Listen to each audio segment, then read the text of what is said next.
courage you don't believe is a personality trait. Why do you say it's not a personality issue?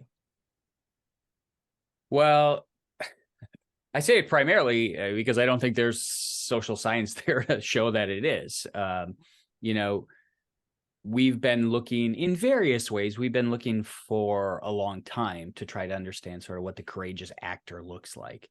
And, frankly, we haven't really succeeded. I mean, post World War II, for example, there were folks deeply interested in trying to understand what differentiated those Germans and Poles and others who sheltered Jews at significant risk day in, day out to themselves. Like who was willing to do that amidst so much else? Who was willing to resist in other ways?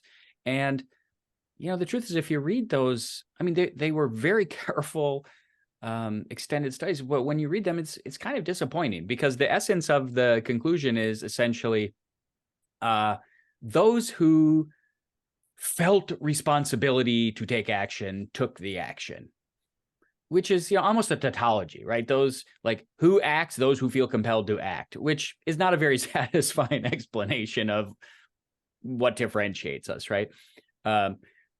And then if you sort of go forward, in the 60s, 50s, late 50s, 60s, 70s, the famous Milgram experiments, right? Were you willing to shock a learner in a lab? Milgram also spent 15 years or more trying to figure out like who just goes along with the shock, and who conversely is courageous, who is willing to defy the experimenter and say, no, I'm not doing this. This is wrong. Milgram's appendix to his book, Obedience to Authority, is the same sort of depressing, I don't know, I looked really hard, I can't figure it out.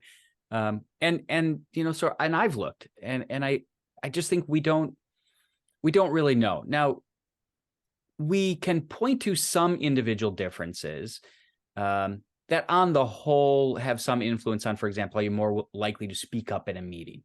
Extroverted people, all else equal, are more likely to speak up than introverted people in a meeting.